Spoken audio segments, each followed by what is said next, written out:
Hey everyone, if you're new to Microsoft Word, you're in the right place. In this guide, I'll walk you through the basics, from creating your first document to formatting text, inserting images, and saving your work. So let's get started. First, open Microsoft Word. On the home screen, choose Blank Document to start fresh. If you prefer, you can also pick one of the built-in templates for resumes, reports, or letters. Now let's take a quick tour. At the top, you'll find the ribbon, where all the main tools are organized into tabs like Home, Insert, Design, and Review. Yeah, most of the commands you'll use every day are right there. Go ahead and type your text into the document. To make it stand out, select the words you want to change. Then you can adjust the font, size, color, or apply bold, italic, and underline.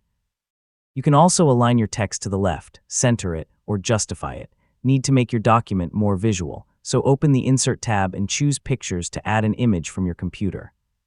You can also insert shapes, icons, tables, or charts, depending on what your document needs. When you're ready, click File, then Save or Save As.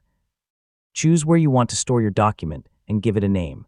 If you're signed into your Microsoft account, you can also save it to OneDrive for easy access across your devices. And that's the basics of Microsoft Word. Once you're comfortable with these tools, creating documents becomes quick and easy. Thanks for watching, and I'll see you in the next tutorial.